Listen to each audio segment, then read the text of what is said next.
算命的说我八字旺，命里带财。我亲爸不信，对我不屑一顾，有啥用？丫头片子一个。于是跟我妈离婚，投向小三的怀抱。后来我继父生意越做越大，开豪车，住别墅，还有私人飞机。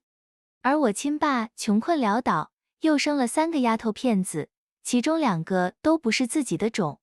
周围的人对他指指点点，他啊，傻蛋一个，不要金蛋蛋亲闺女，给别人养了10几年娃，报应啊！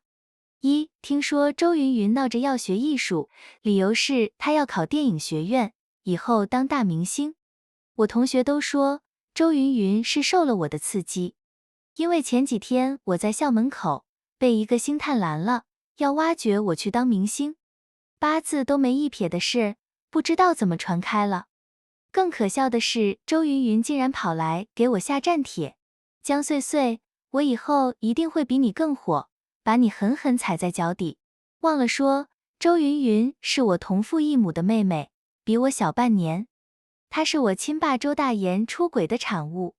我妈跟周大言结婚5年才有的我，怀孕的时候，大家都说我妈的肚子尖尖的，一看就是个儿子。老周家满心欢喜，期待了10个月，结果生出来却是个丫头片子。周大言是公职人员，不能生2胎。丫头片子不能继承香火，还要被村里人戳着脊梁骨说绝户。周大言和他妈一合计，反手就把我妈扫地出门。我妈当时对周大言还有感情，也不想我刚出生就没了爹，红着眼睛挽留周大言。村口那个独眼先生看过穗穗，说他天庭饱满，命格贵重，8字带财。穗穗出生之后，你升职加薪，事事顺利，你真舍得不要他吗？彼时周大言一门心思离婚生儿子，根本听不进我妈说的话。有啥用？丫头片子一个。他怕我妈死缠烂打，把事情闹大，就把他孕期勾搭上的周云云他妈姚静带到我妈面前，指着姚静凸起的孕肚说，你不愿意离婚，那就把姚静生下来的儿子视若己出。我妈辛苦怀孕的时候，周大言却在外面乱来。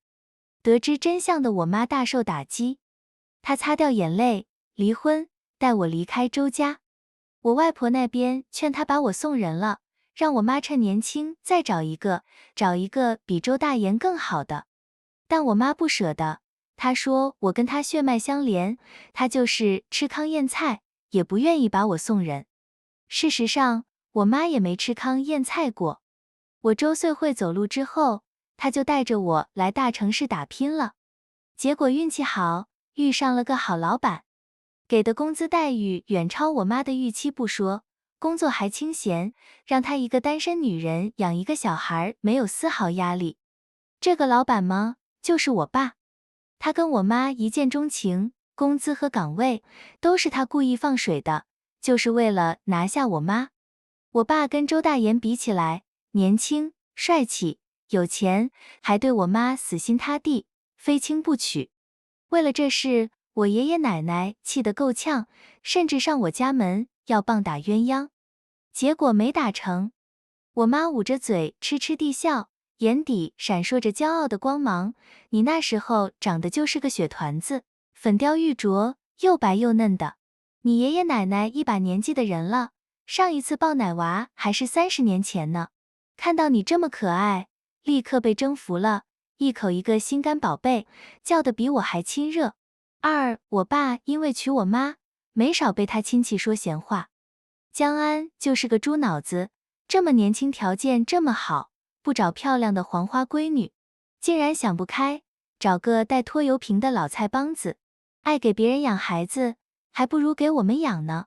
我们家的孩子好歹跟他有血缘关系。3岁的我啥也不懂，一抽一抽的哭着反驳他们。我爸爸才不是猪，我爸爸是人，好人。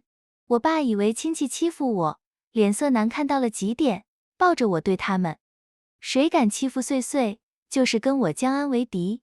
既然都跟我为敌了，那亲戚也不用做了。3岁的我一战成名，那些亲戚都说我妈是大狐狸精，我是小狐狸精，母女两个把我爸迷得团团转。带头的三叔公指着我爸的鼻子，气得浑身发抖。为了个外人得罪我们这些亲戚，你至于吗？他们母女俩是给你灌了什么迷魂汤？我爸的暴脾气更压不住了。原来是三叔你带的头，一把年纪的人了，欺负一个3岁奶娃娃，你要脸吗？一句话差点把三叔公气得当场心梗。江安，你个混账，你把野孩子当宝，将来你别哭。这些亲戚是看我爸生意起步了，想让我爸拉拔一下他们。可惜出师未捷身先死，因为他们上门的目的都没来得及说，就被我爸气跑了。两边关系破裂，他们只好在背地里祈祷我爸倒霉，最好公司破产，带着我妈和我睡天桥去。结果那一年我爸的生意出乎意料的顺利，大单不断，赚了很多钱。3、4岁那年，我们搬出了爷爷奶奶的老房子，因为我爸赚了钱，买了我们市里地段最好的别墅。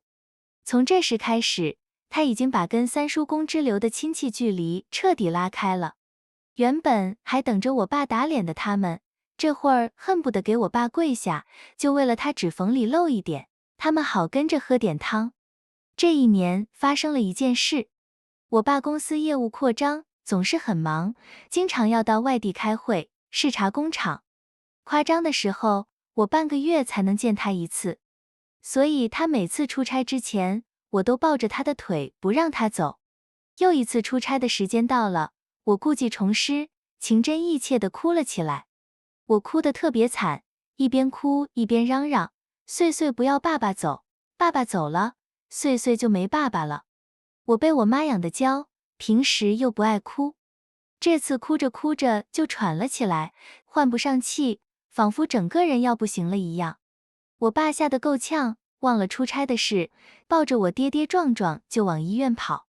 公司那边，我爸的下属按照原计划准时出门，结果在去机场的路上遭遇连环车祸，一车人全部丧命。消息传回来，我奶奶吓得差点昏厥。回过神后，抱着我爸失声痛哭：我的安子啊，幸好你没去，要不然就没命了啊。换而言之，因为我的哭闹，间接救了我爸一命。4. 后面我见到周大言，是他跑来大城市闯荡，恰好要租我奶奶的老房子。闯荡是表面说辞，真实原因是姚静这倒霉催的，照的 B 超不准，明明说怀了男孩，生出来却又是女孩。周大言为了生儿子，就把铁饭碗给辞了。妙华，竟然是你！周大言看到我妈那一刻，眼睛都瞪直了。他大概是以为我妈被他抛弃，估计会过得很惨。可现实打了周大言一巴掌。我妈比是10年前还漂亮，皮肤白皙紧致，根本不像是生过孩子的人。他的现任老婆姚静比我妈小5岁，但在我妈面前看起来比我妈大了15岁。狐狸精，穿成这样勾引男人，不要脸。这话不是姚静说的，而是她才10岁的女儿周云云，小小年纪就已经懂得为姚静出头了。如果她不是在骂我妈，那我大抵会欣赏她的。毕竟维护自己的母亲没有错。我也很爱我妈，又跟我爸一样小心眼，不允许任何人诋毁她。所以我拉着我妈的手，斩钉截铁地说：妈，我不喜欢这家人，我们的房子不租给他们。不行，江太太都说好了，我们今天只要过来签个合同的，你不同意那是违约。周大言生怕租不到我奶奶的房子，毕竟老房子除了比较旧，位置却特别好，生活和交通都很便利。我妈冷笑，指着大门口轰他们：没收你房租也还没签合同，哪来的违约之说？周大言，赶紧带着你人和东西出去。周大言气得脸色通红，有些气急败坏道：苏妙华，你这是公报私仇，故意整我。那又如何？这是我家的房子，我就是让乞丐进来免费住，也不会租给你周大言。足足10年，我妈才出了这口当初被周大言赶出家门的恶气。5. 周大爷脸色铁青，提出要见我奶奶，我要跟江太太亲自谈。我奶奶没空，她说房子交给我妈全权处理。我站在我妈面前，毫不畏惧地迎上她的视线。周大爷一愣，看着我的脸好几秒，终于想起自己还有一个女儿。这是岁岁，江太太为什么成了你的奶奶？苏妙华，你带着我女儿嫁给别的男人。周大爷说着，脸色都变了，又愤怒又嫉恨，仿佛我妈做了什么对不起他的事。他的女儿。我一脸奇怪地看着他们一家三口，你胡说八道什么？我亲爸早就死了。这话是我妈告诉我的。她说，你亲爸在你出生那年就死了，所以从没出现过，因为人死不能复生。我表示理解的点了点头。生父还在不在的，我压根无所谓，反正我对他没感情。横竖我有我爸，他陪伴着我长大，把我捧在手心，再没有比他更好的爸爸了。周大爷跟吃了炸药一样，一把掐住我的手腕，大声咆哮，谁说我死了？我周大爷活得好好的，瞪大眼睛看清楚，我才是你亲爹。我感觉自己的手铠被他掐断了，痛得我直哆嗦。但周大爷的话让我忘了痛，本能反驳他，你不是，我只有一个爸爸，他叫江安。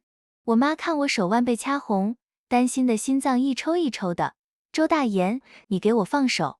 苏妙华，你竟然跟我女儿说我死了，还让她认别人当爸。我妈抬起手，对着他的脸狠狠扇了一巴掌。不认别人，认你。你周大爷配吗？这么多年你找过他一次，付过一次抚养费吗？现在来摆亲爸的款，没门。离婚那天开始，我就当你死了，岁岁也没你这个爹，你休想挨我女儿分毫。6. 周家人被赶跑了，这一仗我们母女俩完胜。我妈看着他们离开的方向，把我紧紧抱住，仿佛生怕我不见了似的。岁岁，你把今天的事忘了吧。我抬起头，一脸不解地看着他。有些人活着，但还不如死了，比如周大言，他不是一个好丈夫，显然也不是个好父亲，我不会再让他有机会见你的。我妈红着眼圈，态度异常坚决。她很少在我面前表露不好的情绪，或者是干涉我交朋友。事实上，我妈一直算是情绪内敛的那类人，不像我爸，总是大大方方告诉我，岁岁，你是我的宝贝，我的小公主，爸爸爱你。我妈从不会这么说，但我知道，她爱我的心，绝对不比我爸少。好，妈妈你别哭，我永远记得我只有一个爸爸江安，我是江安的闺女。我轻拍我妈的后背安慰她。奶奶得知房子没有租出去，也没生气，反正不愁租，留给其他有缘人就是。但我爸却从我妈的神态间察觉到不对劲，趁着我妈去洗澡后，带着我一顿审。说吧，闺女，今天发生了什么？我答应我妈不在家提周大言，连奶奶面前都没说他的身份。面对我爸的追问，我只能苦着脸摇头，没事爸。骗谁呢？你妈出门前还好好的，这会儿眼眶发红，当我没看到。我爸翻了个白眼，直接拆穿了我。我瞪大眼睛看着他，脱口而出，妈都补妆了，爸你怎么还看得出来？待意识到自己说了什么，我连忙捂着嘴。我爸把我手拽开了，别捂了，已经来不及了，赶紧老实交代。在我爸的威逼利诱之下，我只好把周大言的事交代了。这周大言敢在我江安的地盘上耍横，还欺负我老婆孩子，我爸那暴脾气当即就忍不住了。今天就该我跟你们母女一起去，我不把周大言打得满地找牙，我就跟他姓。我爸在我面前豪横得不得了，但等我妈洗完澡出来了，他又赶紧嘘了一下，暗示我别穿帮，然后亲亲热热给我妈吹头发去了。这天我家风平浪静，并没有因为周大言的出现而产生什么家庭冲突。但周家不是这样，周大言没租到我奶奶的房子，又被我妈刺激，晚上在旅店喝闷酒。喝多了发酒疯，竟然把周云云打了一顿。他说，小小年纪不学好，谁让你骂别人狐狸精的？如果不是你惹岁岁不高兴，他会不把房子租给我？大城市什么都要钱，他们多在旅店住几天，房租就贵不少。尤其是短时间内想再找我奶奶那样的房子，难上加难。周云云被揍得嗷嗷哭，姚静看不下去，冲过去阻挠周大言。周大言，你是不是看苏妙华现在年轻漂亮，又惦记上她了？早在周云云出生后，发现不是儿子，周大言就在外面勾勾搭搭，没少给姚静添堵。周大言气急败坏，姚静，你少胡说八道。我胡说八道？你认出苏妙华那一刻眼睛都看直了，该不会是后悔跟他离婚了吧？可惜后悔也迟了，人家早就找了有钱老公，连你亲女儿都不认你。姚静这话戳到了周大言痛脚，他抬起手对着姚静那张脸一巴掌呼过去，让你个不会下蛋的母鸡胡咧咧，连个儿子都不会生，还敢说我？周大言，你敢打我？打的就是你，要不是你，我会离婚，会辞职，会在这里受气。周大言越说越气，下手也越狠。我之所以会知道这些，还多亏了周云云。据说那天晚上他们一家人都没睡，周大言和姚静互殴，周云云被吓得不敢睡。我和周云云互相不待见，却偏偏成了同班同学。姚静怕周云云在新学校被欺负，还给我们班主任塞好处。于是尽职尽责的班主任把周云云领进教室，在讲台往下一看，最后选中了我旁边的空位置，大手一挥，周云云就成了我的同桌。江穗穗，你个害人精，因为你，我第一次被爸爸打。周云云满脸怨恨，不怪周大言这个施暴者，却认为是我的错。我抬头看了他一眼，好心提醒他，那你要小心了。我妈说打人大小还是家暴，家暴只有0次和无数次，只要你们这对大小狐狸精不出现，我爸就不会再打我。周云云好像对周大言充满了信心，我就不跟他说这些了。等下课回到家，我告诉我妈周云云成了我的同桌。我妈脸刷一下变了颜色，抓着我的手失态地问，她为什么会成你的同桌？她转到你们学校了？对，是他妈带她来报道的。我和姚静还打了个照面，她恶狠狠瞪了我一眼。不行，你们不能当同桌，不能在一个班级，甚至是同一个学校。我妈决定给我转学，而且动作很快。她跟我爸商量转学的事，我爸一脸困惑，会不会太小题大做了，显得我们穗穗怕了他们似的。我爸压根没把周大言放在眼里，在他看来，捏死周大言跟捏死一只蚂蚁一样简单，直接给我转学就是落荒而逃的软脚虾。我妈趴在我爸怀里红了眼，穗穗不怕他们，可是我怕周大言跟我抢女儿。这是我妈第一次在我爸面前表现得这么脆弱，把我爸心疼坏了，当下把自己刚说的话忘到了爪哇国。好，我们给穗穗转学，不让周大言接近我闺女半步。第二天，我妈陪我到学校办理转学手续，没想到在学校碰到了周大言，他一个人来的，不是为了找周云云，竟然是为了找我。这一次，周大言看了我许久，才把视线转向我妈。妙华，怎么说我们都夫妻一场，没必要闹得太难看，吓到穗穗。周大言，你挡住我的路了，让开。我妈压根不想跟他说话，连一个眼神都懒得给他。周大言被我妈当空气，脸上挂不住。他本就不是什么好脾气的人，见我妈油盐不进的样子，直接伸手拦住我。穗穗也是我女儿，这些年我错过了她的成长，现在好不容易我们父女相见，我得多弥补她。周大言，你什么意思？我妈抬高声音，我要带我女儿出去吃饭，带她去游乐园，给她买衣服。我妈被她这无耻的话气得整个人发抖，我赶紧拍她的后背安抚她，一边对周大言说，我不需要你买衣服，游乐园也去腻了，更不想出去外面吃饭。那你要什么？芭比娃娃？玩具？你要什么？爸爸就给你买什么。周大言一脸很大方的模样，不知道他受了什么刺激，不去哄他另一个闺女周云云，却来我这边献殷勤。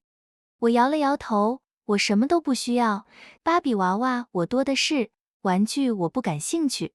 家里这么多空房间，我有专门的衣帽间，里面都是我爸妈给我买的最新款衣服裙子。更别我还有专门的玩具房，里面收藏了我从小到的各种玩具。周大言脸色渐渐沉了下来，那我们父女俩吃个饭。我直接说了一句，不行，我要上课。说了这么多，你就是不愿意跟我出去。我点头承认了，对，我不愿意。周大言见我这么直白承认，脸色难看至极。你不就是嫌弃我比你新爸穷吗？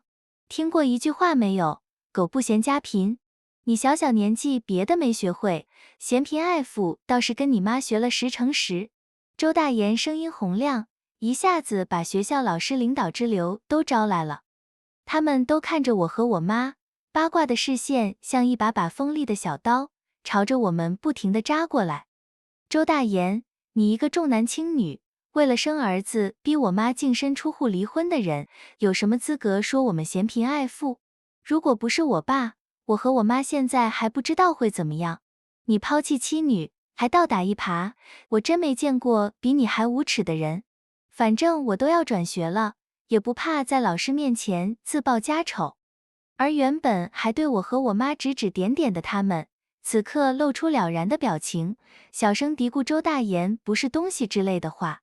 我妈回过神来，冷笑几声，碎碎说的没错，周大言，你真无耻。妈，不用理他，我们走吧。我扯了扯我妈的手，不想再跟周大言浪费时间。周大言见状，立马质问旁边的老师，不是要上课吗？怎么允许苏妙华带着我女儿出去？你们学校怎么管理的？任由学生旷课？班主任翻了个白眼，没好气道，江穗穗同学已经办理转学了，不再是我们学校的学生。苏女士要带她回家，我们无权干涉。什么？苏妙华，你什么意思？凭什么给我女儿办理转学？周大言追上来，不依不饶地问。我妈脚步一顿，转过身面无表情地看着他，凭我是穗穗母亲，凭我有钱。周大言背对的脸色发青，苏妙华，你够狠，你等着，老子以后会比江安赚更多的钱。我妈一脸平静地看着他，上一个在我面前这么说的还是江安他三叔，这会儿他都70岁了，还在小区当保安呢。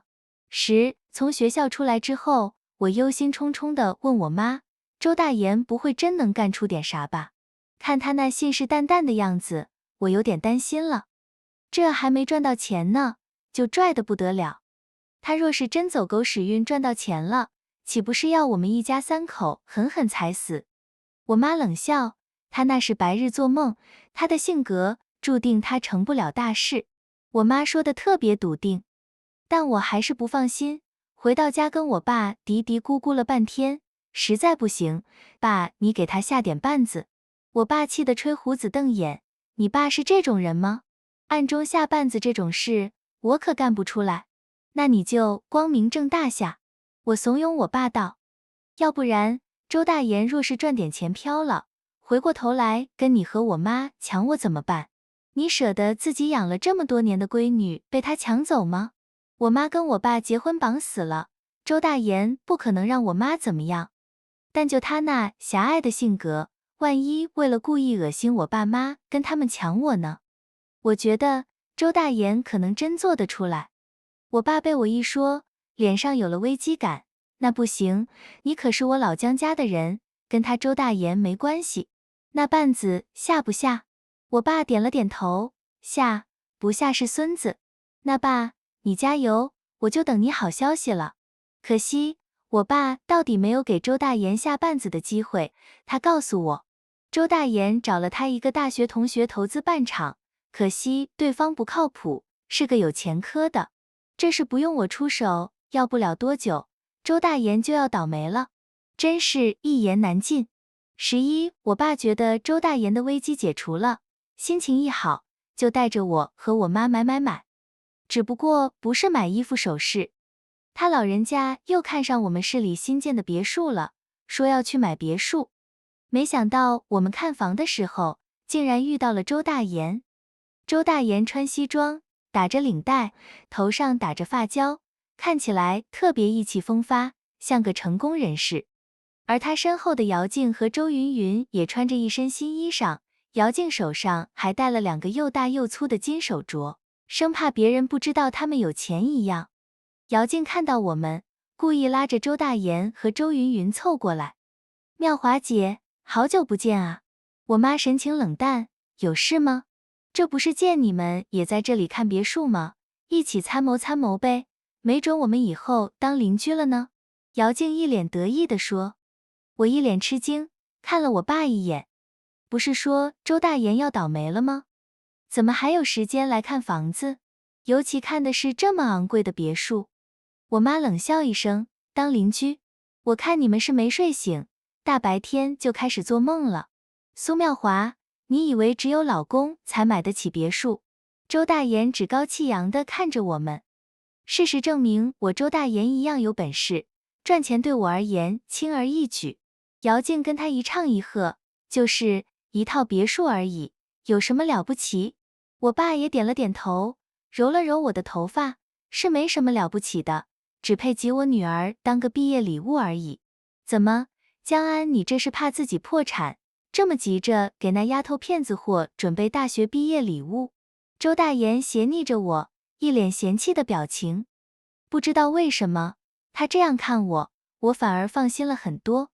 这才是一个重男轻女的男人面对女儿的正常态度吗？鬼知道他之前去学校找我，是抽什么风？我爸呵呵一笑，大学毕业还早着呢，小学毕业倒是快了，我这当爸的不得准备个毕业礼物。周家人听到我爸这话，脸色齐齐绿了。我爸笑眯眯的，回头跟中介说，这栋和左边那栋我都要了，一栋给我闺女当毕业礼物，一栋我和我老婆自住。中介喜笑颜开，好的，江总，您放心，我一定给您办妥。周大言满脸嫉妒，冷嘲热讽地说，给岁岁买也是应该的，要不是我周大言的女儿，你江安可没今天。周大言，你不说话，没人当你是哑巴。我妈呵斥。妙华，话不能这么说。当初你说岁岁八字旺，命里带财，看来那瞎眼先生也没说错。你看江安在我女儿的作用下，可不就是赚了很多钱吗？不过我跟他不一样，我不需要女儿的八字来助力，我周大言自己能赚钱。周大言刚说完，他的手机响了，他拿出来看了一眼，脸上表情更加得意，看，又有人送钱上门了，运气来了，挡也挡不住。周大言当着我们的面接电话，扯着嗓子喊，小梁啊，不是说我今天来看房子没空，让你有什么事找副总吗？不知道电话那边说了什么，周大言脸色忽然一变，你说什么？我爸捏了捏我的手，示意我好戏开始了。就见周大言把电话一挂，转身就上了旁边的车。大言，怎么了这是？我们的别墅还没签呢。姚静急哄哄地凑过去。周大言满脸不耐，公司有点事要我处理，改天再来签。12，周大言的合作伙伴压根没给他改天签别墅的机会，人家把公司洗劫一空，就带着老婆孩子跑路了，给周大言留下了一堆烂摊子和几百万的银行贷款。他还去银行贷款了，几百万可不是小数目。我爸点头，也是他那个合作伙伴有本事，不知道怎么跟他说的，周大言就去贷款了。我原以为最起码还要再多几个月才爆雷，没想到比我想象中早了很多。周大言不只借了银行的钱，也跟他的亲戚朋友借了不少。毕竟他那个大学同学当时穿着一身行头，看起来是很有钱，才把周大言糊弄住了。周大言的创业是一次失败的尝试，还为此背上了巨额债务。不过很快我就没有心思关注他这些事了。因为我妈怀孕了。我们的注意力一下子都转移到了我妈身上。这些年，因为我妈和我爸没生孩子，那些亲戚私底下没少说闲话。穗穗是很漂亮，人也聪明，但到底不是江家的血骨。现在安子家大业大，难不成以后都给她一个女娃接手？他们不再说我妈是老菜帮子，但没有给我爸生孩子，依旧躲不开那些人的口诛笔伐。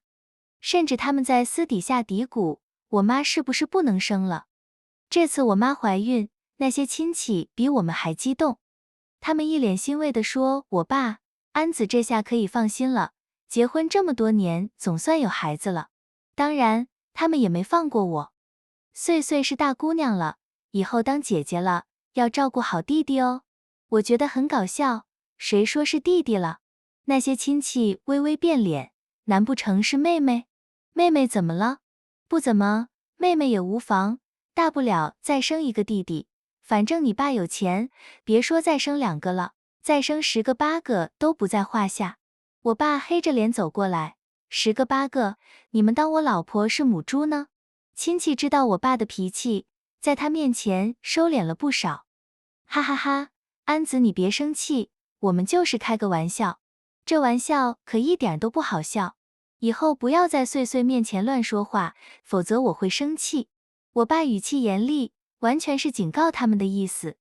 不管这个孩子是男孩还是女孩，我们都不会再要孩子。以后家产穗穗和这个孩子一人一半，至于穗穗和他的弟弟或者妹妹谁能力更出众，那就谁来接管公司。亲戚们倒抽了一口凉气，他们没有说话，但眼神都在说我爸估计疯了。行了，没什么事的话，你们回去吧。亲戚被我爸赶跑了，他挠了挠头，拉着我在沙发坐下，第一次跟我聊起弟弟妹妹的事。原本我和你妈都没打算要孩子，这个孩子是意外。我爸的表情有些小心翼翼。爸，你没必要这么紧张。我安慰他，我完全相信我爸说的。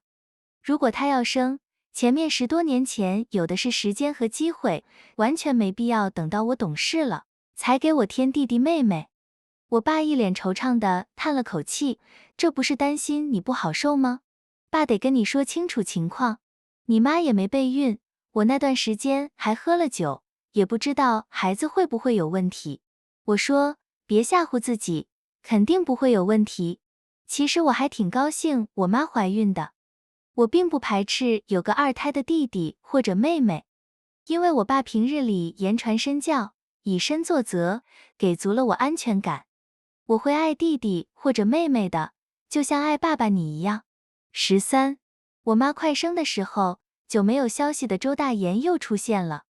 这次他直接来到我的新学校，找到我的班主任说要见我。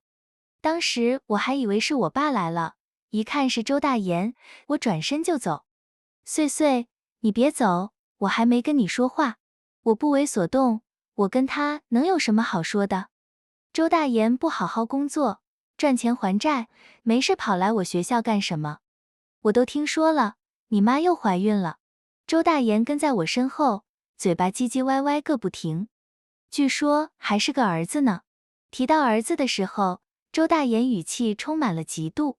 他还没生到儿子呢，结果我妈先怀上了。我气笑，看着穿着皱巴巴衣服的周大言反问，跟你有什么关系？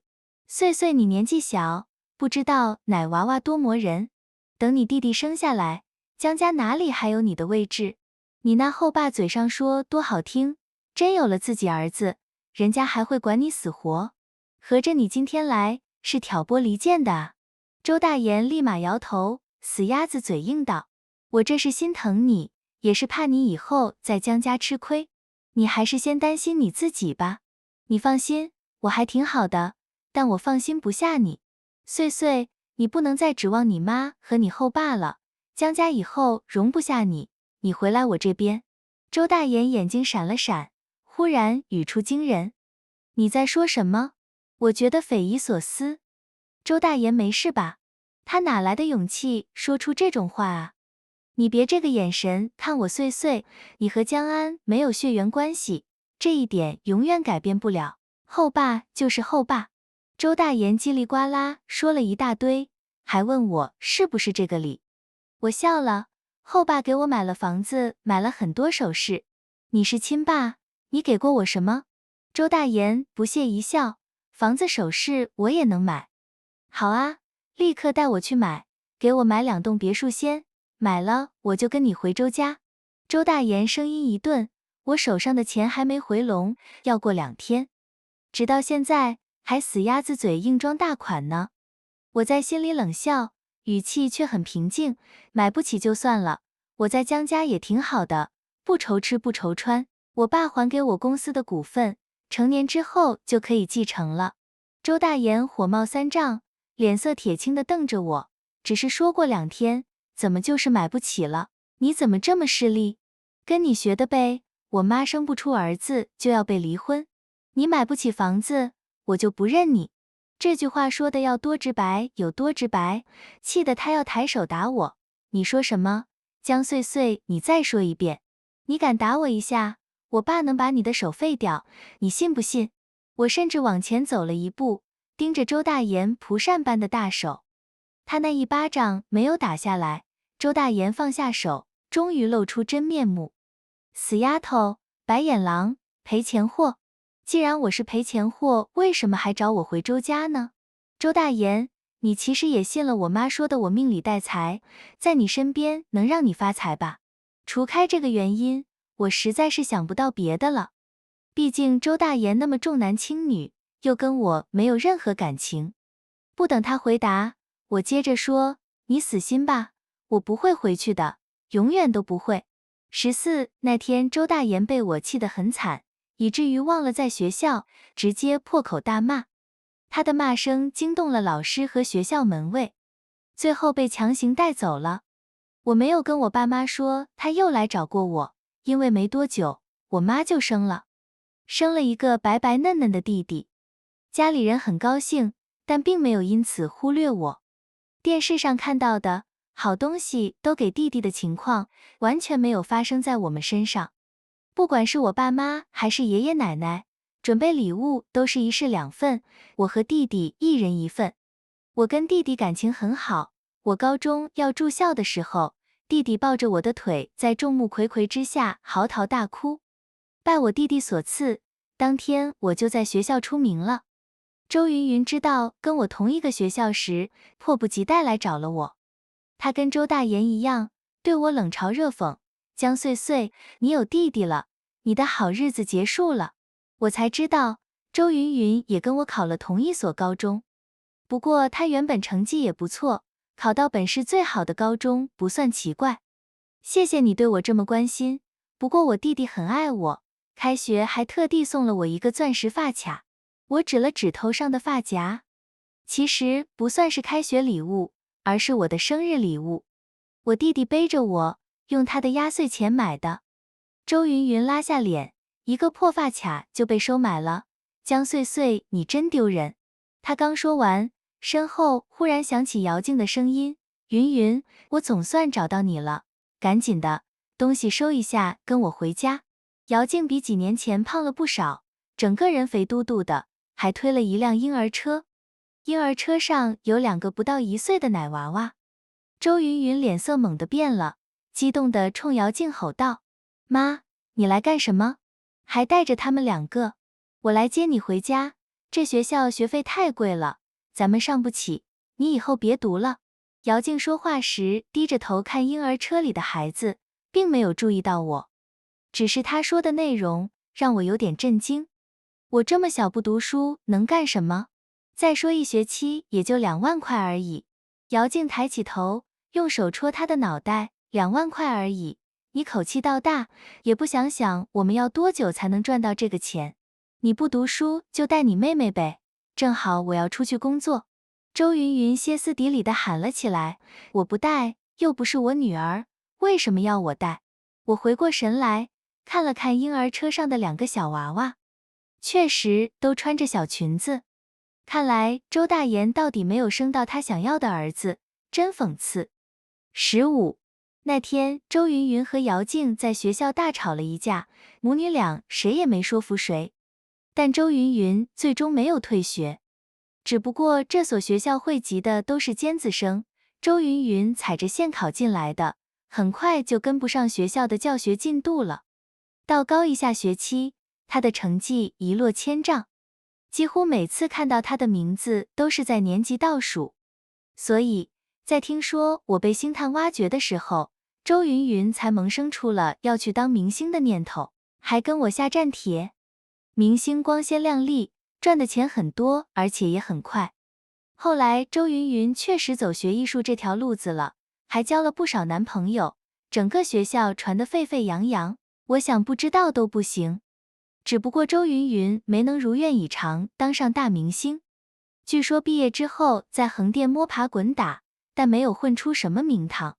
外婆80岁大寿的时候，我们一家4口坐着我爸刚买的私人飞机回去，在老家引起了很大轰动。老家的亲戚都恭维他老人家生了个好女儿，找了个好女婿。外婆笑得合不拢嘴，亲戚们看他这样，说得更起劲了，得多亏周大爷眼睛够瞎，我们妙华才会找到安子这么个优秀的老公啊。对了，你们都不知道，周家最近爆出了个大丑闻呢。大家对这个八卦很感兴趣，纷纷追问是什么丑闻。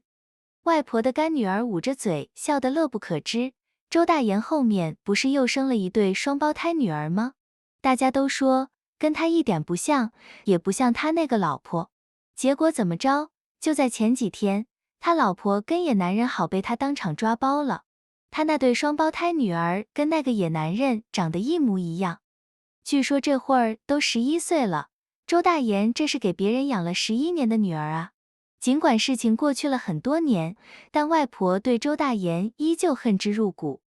听到这么个消息，他老人家啐了一口，这就是周大言死命追求儿子的下场，生了3个都是丫头片子不说，2个都是别人的种，放着自己的金蛋蛋闺女不要，去当冤大头，老天爷都在惩罚他呢。周大言活该，这是他抛弃妻女的报应。后来听说周大言和姚静拉扯了很久，才离了婚。但这件事太丢脸，周大言在老家都被说成了绿毛龟。接下来几10年他都没再回去过，而我也没再见过他。